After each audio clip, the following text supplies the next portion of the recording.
On lit ensemble un texte dans 2 Samuel chapitre 9 et le verset 1er. Et tandis que nous restons dans cette atmosphère de reconnaissance, de louange, d'adoration, bien nous voulons laisser la parole de Dieu faire son œuvre, son travail dans notre cœur.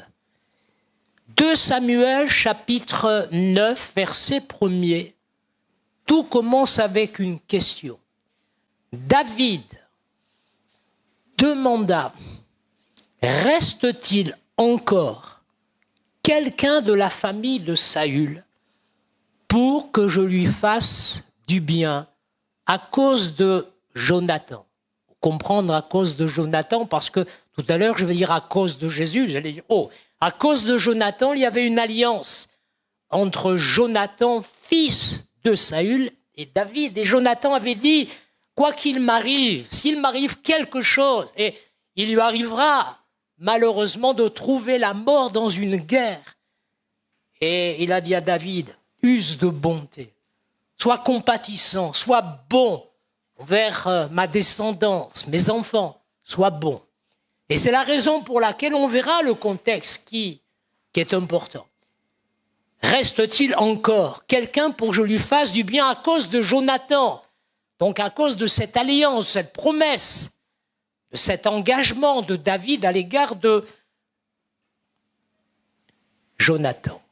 Il y avait un serviteur de la famille de Saül, un dénommé Tsiba, que l'on fit venir vers David. Le roi lui dit, es-tu Tsiba? Il répondit, pour te servir.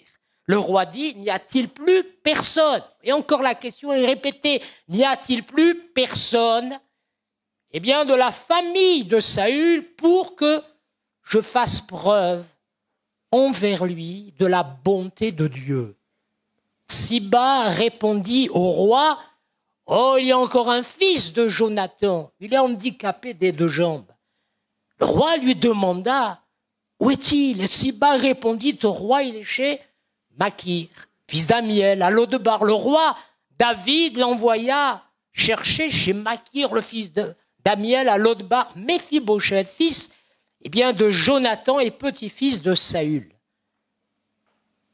Il vint vers David, tomba le visage contre terre et se prosterna. David dit, Méphibosheth, il répondit, me voici, je suis ton serviteur. David lui dit, n'aie pas peur, car je veux te faire du bien à cause de ton père Jonathan. Je rendrai toutes les terres de Saül, ton grand-père, je te les rendrai, et tu mangeras toujours à ma table. Méphibosheth se prosterna et dit, qui suis-je? Écoutez bien la suite. Qui suis-je? Moi, ton serviteur, pour que tu prêtes attention à un chien mort tel que moi. Nous arrêtons là la lecture de la parole de Dieu. Tout d'abord, vous dire, puisque je dis, regardez ce que nous lisons, nous sommes surpris de voir un homme se définir comme un chien mort. Vous allez me dire, c'est un peu choquant. Vous avez jamais entendu, en tout cas moi je l'ai souvent entendu, des gens qui sont dans une telle souffrance, une telle difficulté, que lorsqu'ils ouvrent leur cœur, ils parlent de leur vie de misère. Et j'ai entendu leur chienne de vie. Vous avez jamais entendu ça? Moi, j'ai entendu autrefois. Ça s'est perdu parce que les mots sont remplacés par d'autres mots qui, malheureusement, ne signifient plus grand-chose. C'est pour ça que quand je lis le texte, ça peut vous surprendre, voire vous choquer, mais je ne le suis pas parce qu'on va le découvrir dans quelques instants. Un homme écrasé, un homme dans une souffrance, profonde. Et lorsque il se rend compte de la gloire de Dieu, en tout cas du bien que Dieu veut faire dans sa vie, il se reconnaît comme un pécheur. Il se reconnaît comme un chien mort. Il se reconnaît comme un misérable. C'est sa réaction devant la manifestation de la bonté de Dieu par le moyen de David. Vous avez remarqué que il y a un mot qui revient souvent dans le texte. Je voulais annoncer d'entrée la bonté de Dieu, faire du bien. Et s'il y a, c'est à 3 reprises, s'il y a un verset clé, un verset qui résume la pensée de de ce texte que nous avons lu, c'est certainement, bien évidemment, la question, reste-t-il encore quelqu'un de la maison de Saül pour que je lui fasse du bien à cause de Jonathan? On l'a déjà dit. Mais je crois que c'est surtout cette parole qui est plus précise lorsque, de nouveau, David, et on va voir par quel sentiment, de quel sentiment il est animé, à une deuxième reprise, il dira, y a-t-il quelqu'un de la maison de Saül pour que je fasse preuve envers lui de la bonté de Dieu? Car en réalité, c'est de cela qu'il est question. David, au-delà de David, au-delà de la bonté dont il était animé pour faire du bien à quelqu'un, eh bien là, il nous est dit d'une manière très, très précise que, en réalité, c'est de manifester à l'égard eh bien, d'un des descendants de Saül et le fils de Jonathan, de manifester de la bonté de Dieu. Je vais aujourd'hui parler de la bonté de Dieu, c'est quelque chose de difficile. Les gens vous renvoient de suite à la perversité de notre monde, à la méchanceté du monde, à la complexité eh bien, de tout ce qui se passe dans le monde. C'est vrai, je suis d'accord avec vous, et cela nous bouleverse, cela nous émeut, et cela perce et brise notre cœur. Il y a tellement de souffrance, tellement de méchanceté, mais Dieu, écoutez bien ceci, Dieu n'a jamais été responsable de tout ce qui se passe sur cette terre. Vous allez me dire, alors s'il n'est pas responsable, qui est responsable? C'est nous. Nous sommes responsables de notre propre malheur. Depuis le jardin d'Éden, depuis la chute d'Adam et d'Ève, eh bien, nous sommes responsables de notre propre malheur. Dieu a toujours voulu le bien. Dieu a toujours voulu eh bien, la bénédiction. Dieu a toujours voulu faire eh bien, de belles choses au milieu des hommes. Mais notre folie, notre péché, eh bien, nous a éloignés de Dieu et nous sommes l'artisan de notre propre malheur. Nous sommes les artisans de notre propre malheur. Mais Dieu veut faire du bien. Et malgré ce que vous lisez, aujourd'hui, on est pris dans une actualité folle. Pas seulement de guerre, de bruit de guerre, il y a des scandales sexuels, mais des choses horribles, des choses innommables. Et vous êtes choqués, moi aussi. Vous savez, dernièrement, je voulais voir une série d'émissions concernant quelque chose. J'y ai renoncé. Pourquoi? Parce qu'il y avait des choses trop difficiles et je veux pas, je ne peux pas eh bien, entendre des témoignages de gens qui ont vécu des choses aussi douloureuses. Je préfère entendre des témoignages de vie changée et transformée. Et je prie et nous prions pour ceux qui sont encore en vie, malgré ce qu'ils ont vécu, que la grâce de Dieu les touche et qu'eux aussi puissent découvrir la bonté de Dieu. Dieu est capable de rebâtir une vie. Dieu est capable de reconstruire une vie qui a été brisée par le mal, par la méchanceté des hommes. Dieu est capable de tout changer, de tout transformer. Vous êtes d'accord avec ça? Alors ne soyez pas de ceux qui disent « mais non, c'est Dieu, s'il y a un Dieu, c'est de sa faute ». Non, Dieu n'est responsable de rien. Il a toujours voulu le bien. Et là, nous en avons une illustration, parce que cet homme, eh bien Méphibosheth, puisqu'il en est question, le fils eh bien, de Jonathan, il se trouve dans une des situations les plus compliquées qui puissent exister. Il est en exil, il est caché quelque part, il a peur, il vit dans la terreur, il est littéralement terrorisé de ce qui pourrait prendre place dans sa vie, de ce qui pourrait lui arriver, et en plus il est handicapé dans une situation tellement douloureuse. Et pourtant, il y a David qui va prendre cette décision. J'appelle cette décision de David une décision tellement précieuse. Parce qu'à un moment donné, les circonstances sont là pour nous rappeler que ce n'est pas par hasard que David prend cette décision. Bien évidemment, nous l'avons dit tout à l'heure, il y avait un pacte, en quelque sorte, une alliance. David s'était engagé en disant à Jonathan, « Ne t'inquiète pas, sois rassuré mon frère, mon ami, je prendrai soin des tiens, je leur ferai du bien. » Mais le temps a passé, le temps s'est écoulé et David est bien dans une situation particulière, eh bien, prend cette décision. Tout d'abord, je souligne ceci, vous lirez au chapitre 7, vous savez, c'est important de lire les versets, les chapitres précédents, parce que vous comprenez le pourquoi de la question de David. Il est dans un contexte de paix, d'abondance. Vous allez me dire, alors c'est bien.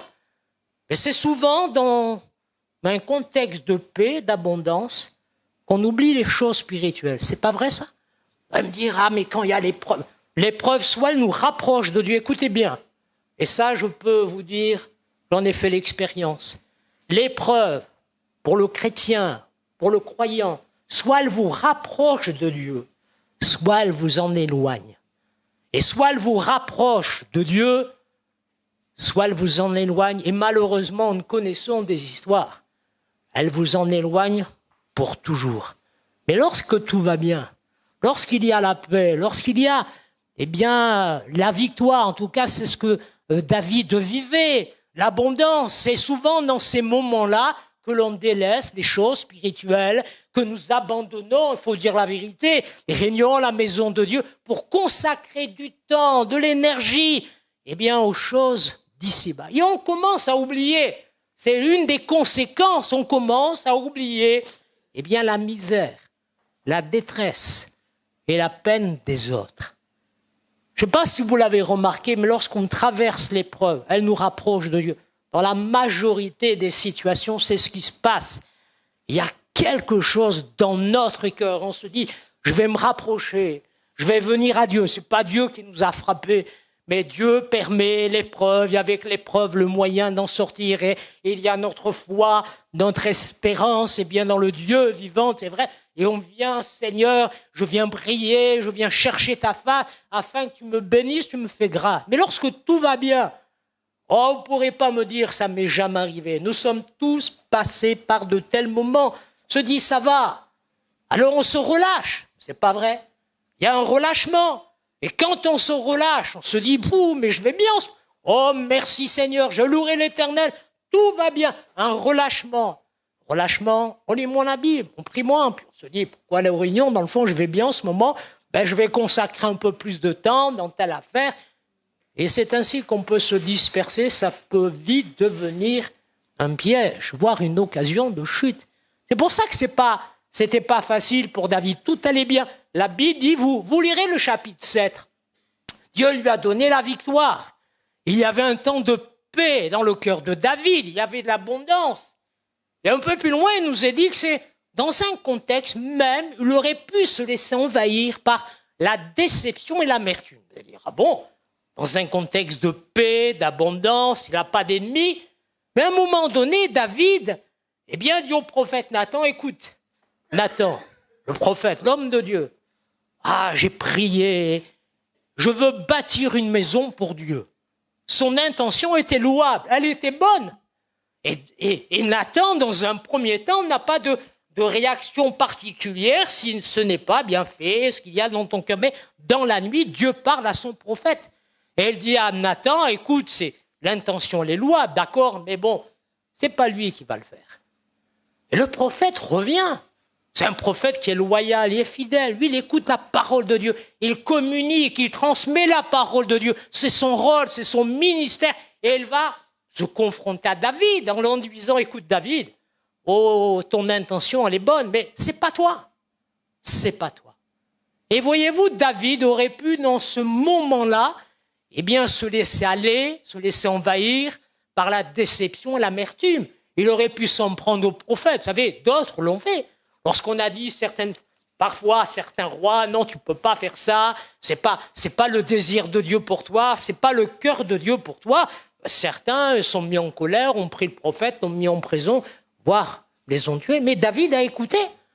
Et même Dieu, par le prophète Nathan, va lui dire, écoute, c'est pas toi, c'est ton fils, Salomon, ça nous le savons. Mais Dieu lui dit, moi, je vais construire une maison pour toi. Il ne parle pas d'une maison cèdre, il ne parle pas d'une belle, magnifique maison. Mais il parle sur le plan spirituel, sur le plan de sa descendance. Il dit, moi, je vais construire une maison. Parce que Dieu connaissait le cœur de David. Et David, eh bien, reçoit cette parole de Dieu. Eh bien, il y aura toujours un descendant sur le trône de Juda. Et l'un de tes fils, l'un de tes descendants, c'est pour cela qu'on reviendra à cause de Jonathan, mais à cause de Jésus, eh bien, l'un de tes descendants sera le Christ, sera le Messie, sera le sauveur du monde. Et c'est ainsi que David, qui aurait pu se laisser aller peut-être dans ce contexte de paix, d'abondance, eh bien se laisser envahir par la déception et l'amertume, eh bien au contraire, vous lirez au chapitre 7, chapitre 8, se prosterne, elle rend grâce à Dieu. Je ne sais pas si c'est là qu'est né son cantique, je louerai l'Éternel, eh bien de tout mon cœur, mais les reconnaissant. Elle dit, mais Seigneur, oh mais quelle grâce, moi je voulais te construire une maison, toi tu me parles d'éternité, tu me parles du Messie, tu me parles du Christ, tu me parles du Sauveur du monde, moi qui parlais de choses terrestres, tu me parles eh bien d'éternité, du ciel, et tu me parles de celui qui doit venir restaurer toutes choses. Il est bouleversé, vous pourrez le lire et le découvrir. Il est prosterné devant Dieu, il est tellement reconnaissant, il est au bout de ses mots, de son vocabulaire. Mais il y a un cœur pour Dieu qui bat pour Dieu. Donc, voyez-vous, c'est dans ce contexte, paix, abondance. Il aurait pu se laisser envahir par la déception, il aurait pu se laisser envahir par l'amertume. Mais il se pose cette question au chapitre 9. Alors qu'il y a encore des ennemis, il y a des victoires, et Dieu lui donne la victoire sur les Syriens, sur les Moabites et sur bien d'autres peuples qui avaient des intentions hostiles à l'égard d'Israël. Vous savez, ça n'a pas changé, et qui voulaient détruire, qui voulaient anéantir. Il voulait la peau de David, mais il voulait la peau de tout un peuple, il voulait anéantir un peuple. Mais Dieu n'a pas permis et ne permettra jamais. Et David, il ne s'est pas laissé abuser. Il ne s'est pas laissé bien influencer par qui que ce soit, par quoi que ce soit, par les circonstances, pas du tout. Et il nous est dit que c'est là, vous voyez, dans ce contexte, c'est cette succession d'événements que nous avons rapidement mentionnés, c'est là, alors que lui-même prend conscience de la bonté de Dieu à son égard, lorsque Dieu lui parle de l'éternité du Christ qui va venir, se souvient, peut-être qu'il n'a jamais perdu de vue, jamais il n'a oublié cette promesse, cet engagement fait à Jonathan, mais il se dit c'est le moment, c'est le temps. Y a-t-il encore quelqu'un de la maison de Saül à qui je puisse faire du bien? Et plus précisément, je l'ai dit tout à l'heure, quelqu'un à qui eh bien, je puisse manifester la bonté de Dieu. C'est pour ça que cette décision, elle est tellement précieuse, elle est tellement importante à cause du contexte que nous avons rappelé brièvement, mais c'est parce que cet homme, David, son désir, c'est de faire du bien, c'est d'être en bénédiction. Et c'est notre loi, nous, l'Église. Nous ne sommes pas des gens parfaits, David ne l'était pas. Dieu est parfait, le Christ est parfait, nous ne le sommes pas. Néanmoins, il y a dans nos cœurs, malgré les circonstances, malgré le contexte peut-être un peu difficile, pénible, douloureux, il y a ce désir de faire du bien aux autres. N'est-ce pas ce que la Bible nous enseigne? Être des hommes et des femmes de bien. C'est pas ce que la Bible dit? On est tellement aujourd'hui confrontés au mal et à la méchanceté qu'on a perdu de vue eh bien, ce qui est bien, cette notion du bien. Le chrétien, il ne se fait pas remarquer par ses idées bizarres, il se fait remarquer par son amour et par sa bonté. Qu'est-ce qui a caractérisé le ministère de Jésus? La puissance, bien évidemment, mais c'est la compassion. Il est très souvent question de compassion dans le cœur de Jésus. Jésus ayant vu, eh bien, cet homme, cette femme, ayant vu cette foule, fut ému de compassion. Et Jésus faisait du bien. L'apôtre Pierre nous rappelle, en tout cas brièvement, il fait un résumé assez sommaire, mais tellement important, tellement bénissant pour notre ami. Il dit de Jésus, il allait de lieu en lieu, faisant du bien et guérissant tous ceux qui étaient sous l'empire du diable, des gens possédés, des gens malades. Jésus faisait du bien et nous a demandé d'être des hommes et des femmes de bien et de poursuivre le bien. C'est sûr que c'est pas évident, c'est pas facile. Il y a quelqu'un, il y a quelque temps, on m'a dit, mais la façon dont vous parlez aux gens, ça montre que vous êtes faible. Je dis non, c'est pas de la faiblesse. Oui, la façon dont vous êtes là, bien, à vous occuper de quelqu'un qui vous fait du mal dans votre dos, eh bien, c'est une preuve de lâcheté, de faiblesse. Alors, ça m'a surpris d'entendre ça, mais dans le fond, j'ai compris, parce qu'elle me disait, moi, j'aurais pas réagi comme ça. J'aurais cassé la voiture. et je renvoyais mon fils. Ah, si j'envoie Nicolas, il va y avoir des dégâts, mais il ne fera jamais ça. Il ne fera jamais ça. Qu'est-ce que Paul nous dit? Je ne pense pas que quelqu'un au milieu de nous ait vécu les choses que Paul a vécues, traversé les souffrances, les douleurs, l'opposition, la méchanceté. Que le bien triomphe toujours. Ne sois pas vaincu par le mal, mais sois vainqueur du mal par le bien.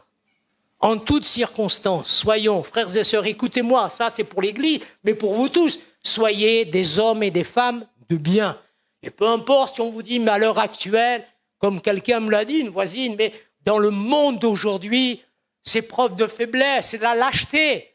Non, faites du bien, soyez des gens de bien, que Dieu vous approuve, faites du bien, soyez une bénédiction. Et David a poursuivi ce but. C'est la raison pour laquelle il pose cette question. Une question, nous l'avons dit, précieuse, parce qu'il y avait un besoin. Et quel besoin? Waouh! Tout à l'heure, je vous disais, cet homme qui dit, mais je suis un chien mort. Voilà comment il se définit. Voilà ce qu'il réalise. Et ce garçon, cet homme, je ne sais pas exactement l'âge qu'il avait, mais lorsqu'il entend l'appel, lorsqu'il entend l'invitation, lorsque Tsiba, l'un de ses serviteurs, vient lui dire, écoute, David, le roi, l'homme de Dieu, il a posé cette question. J'ai répondu à cette question. Y a-t-il quelqu'un envers qui je puisse user de la bonté de Dieu? Je veux faire du bien. Y a-t-il encore quelqu'un? Et cet homme, bien sûr, doit être bouleversé, mais il y a une douleur qui est tellement présente dans sa vie. Et on a vu le contexte, on ne va pas trop s'y attarder, mais on voit que déjà son nom, Méphibosheth, ça signifie écrasé, ça signifie toutes sortes de choses où les questions de honte, échapper, il a échappé à toutes sortes de choses. Et il nous est dit que son domicile, c'est Lodebar, ça signifie lieu, j'ai vérifié tout à l'heure, lieu aride, sec, desséché. Donc la misère, la pauvreté, son domicile, c'est ça, son quotidien, c'est ça. Sa destinée, c'est vivre dans la honte et vivre dans le rejet, vivre dans la peur, à cause de la coutume qu'il y avait à l'époque, qui a perduré encore pendant des siècles, c'est que le roi qui était mort, toute sa famille devait périr. C'était une coutume, pas qu'à cette époque chez eux, mais dans tous les peuples.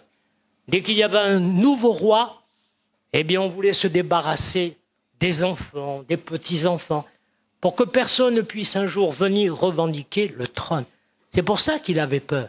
Il vivait caché. On connaît ce qui s'est produit, pourquoi il n'est pas né handicapé, il n'est pas né boiteux des deux jambes. Non, pas du tout. La Bible nous dit, écoutez bien, et ça met l'accent sur cette peur dans laquelle il a vécu, une partie de sa vie, c'est que sa nourrice, dans 2 Samuel, chapitres 4 et 4, vous pourrez lire sa nourrice, lorsqu'elle a appris, lorsqu'un messager est venu lui dire, Saül est mort, et Jonathan, le père de l'enfant que tu tiens dans tes bras, est mort, qu'est-ce qu'elle a fait? Elle s'empressa de fuir. Pourquoi? Parce qu'elle savait très bien que bien des gens essaieraient de mettre en pratique cette horrible coutume de mettre à mort les enfants, les petits-enfants du roi qui était décédé. Et dans sa précipitation, c'est que le texte nous dit, l'enfant âgé de 5 ans, il est tombé. En tout cas, ça doit être une chute brutale, une chute terrible, pour que ce garçon de 5 ans, qui marchait déjà, 5 ans, on marche, qui se déplaçait, qui devait courir, qui devait jouer, qui était plein de vie, 5 ans, vous imaginez un peu? 5 ans. Et dans sa précipitation, parce qu'elle veut sauver l'enfant, elle veut vite mettre à l'abri l'enfant. Et on peut la comprendre, c'est ce que nous aurions fait, certainement. Voulant faire du bien, elle a voulu faire du bien, elle a voulu être une bénédiction, elle a voulu sauver cet enfant. Mais dans sa précipitation, c'est un accident. Un accident. Je ne sais pas trop ce qui s'est passé, mais en tout cas, une chute douloureuse, une chute dramatique, puisqu'il est resté handicapé. C'est sa vie. Voilà dans quelle situation il se trouve On a parlé de son lieu de domicile. Ouh, ça lui arrive, c'est sec, c'est desséché. Lui, ça signifie honte. Je ne sais pas à quel moment on lui a donné ce nom.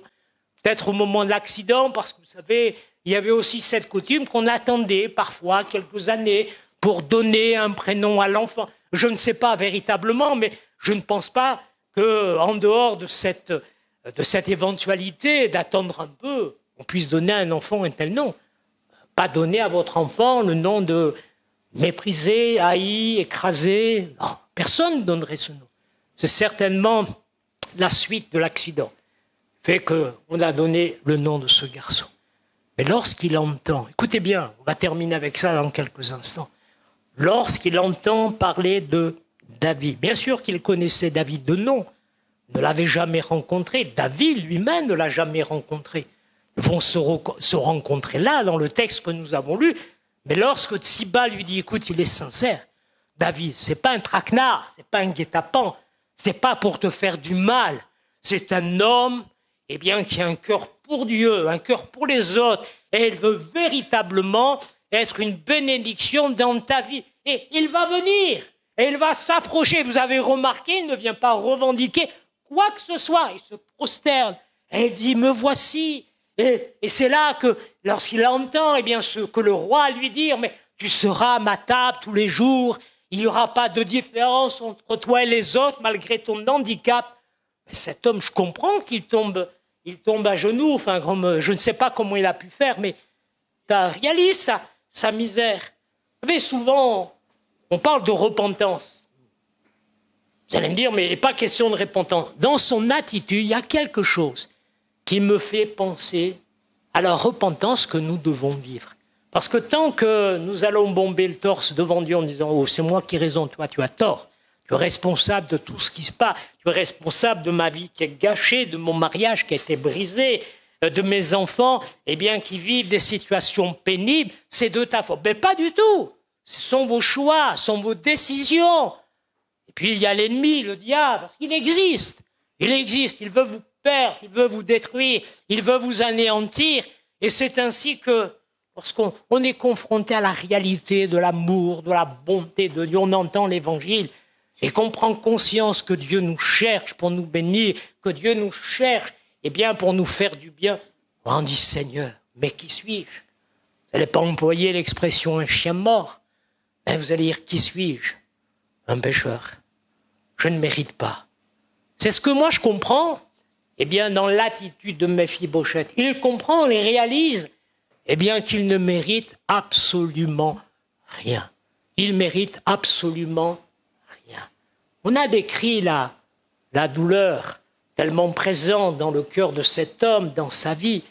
Et puis il y a cette découverte tellement puissante pour lui, alors qu'il s'humilie, alors qu'il décrit sa vie avec ces mots, l'emporte-pièce, comme nous le disions il y a quelques instants, mais il découvre l'appel de Dieu, un appel à le bénir, à lui faire du bien, il découvre l'amour de Dieu. Il découvre un héritage parce que David, de la part de Dieu, lui dit « Mais les terres de ton grand-père te seront rendues. Tout avait été confisqué. On te rend tout, absolument tout. » C'est moi à vous dire que lorsque Dieu vient changer, transformer notre vie, il pardonne nos péchés, il nous relève.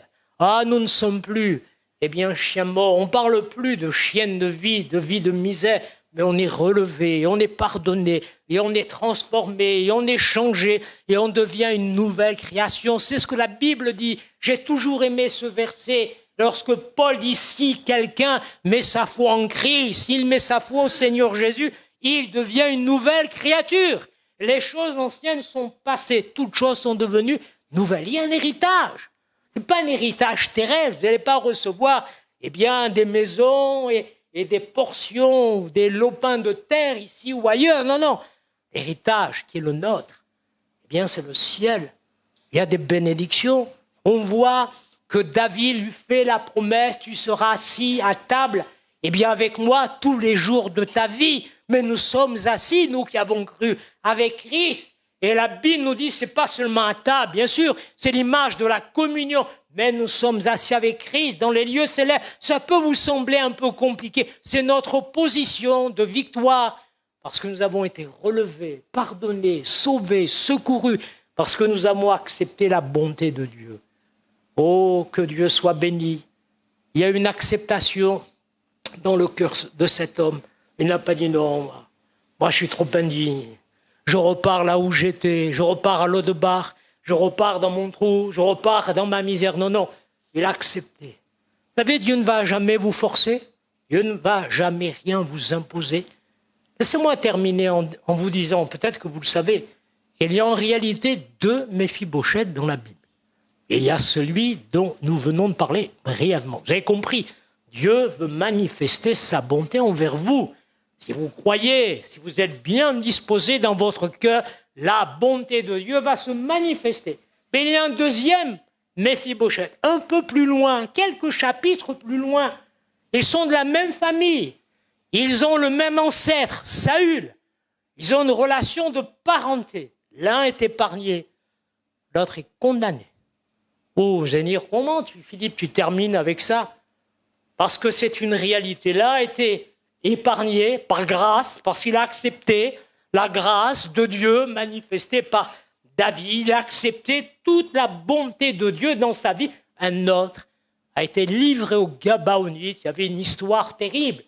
Eh bien, qui s'était passé entre Saül et les Gabaonites, alors que Dieu avait dit ne faire rien de mal aux Gabaonites, mais Saül, eh bien, a pensé qu'il était bon de briser, là aussi, eh bien, les choses qui avaient été dites par Dieu, et il a voulu faire du mal.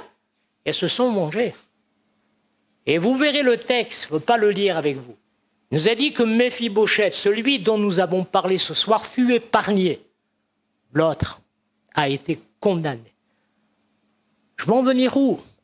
Je vais en venir à ce Dieu qui est bon, qui est plein d'amour, et ce Dieu qui, au travers de Jésus, nous rappelle ceci. Celui qui croira et qui sera baptisé sera sauvé. Celui qui ne croira pas, ça signifie celui qui refusera, celui qui méprisera, eh bien, cette occasion à Dieu de manifester sa bonté dans votre vie, cette occasion de celui qui ne croira pas, bien, elle se condamne lui-même. Elle sera perdue pour toujours. Ce n'est pas un évangile à barbe à papa que nous racontons ce soir, que nous vous prêchons. Il y a la bonté, l'amour, la compassion de Dieu. Christ, eh bien, en est la preuve, il a donné sa vie afin que quiconque croit en lui ne périsse point. C'est bien le verbe périr qui est utilisé par Jésus lui-même. Il n'est pas dit afin qu'il meure, non, qu'il périsse, la perdition éternelle. Et celui qui ne croira pas sera définitivement perdu. Est-ce qu'on peut se recueillir? Réfléchissez à ces paroles. Un, qui est l'objet de la grâce de Dieu, est épargné. L'autre est condamné. Il y a un choix à faire. Il y a une décision. Le choix vous appartient. David n'a pas mis, j'allais dire, le couteau sous la gorge de Méphibosheth. Il lui a dit, voilà ce que je veux faire, de la part de Dieu. Voilà ce que Dieu est capable de faire dans ta vie. Et Méphibosheth, celui dont nous avons parlé, eh bien accepté, se prosterne. Bien sûr qu'il a des mots très durs concernant sa vie, mais c'est sa réalité. Il y a une repentance, une acceptation des choses de Dieu. L'autre a été pendu. Il est entré dans l'éternité sans la grâce de Dieu. On peut fermer nos yeux quelques instants, réfléchir. Réfléchir parce que c'est tellement important. C'est maintenant, c'est ce soir. C'est aujourd'hui, dit la Bible.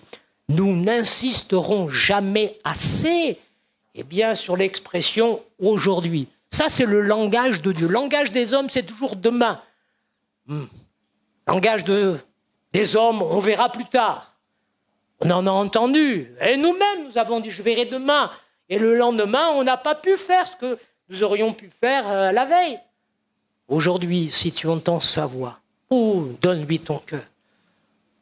Ne rejette pas, ne mets pas à demain. Regarde-lui, il a accepté, il est sauvé. L'autre, eh bien, s'est retrouvé dans une situation, il n'a pas pu être épargné, il n'a pas échappé, il s'est retrouvé pendu, jugé, eh bien, par les Gabaonites.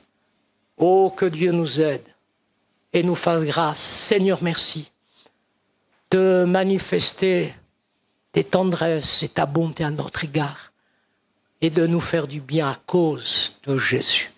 Car tout dans ce texte nous ramène à Christ, le seul qui puisse nous changer, nous pardonner, nous transformer.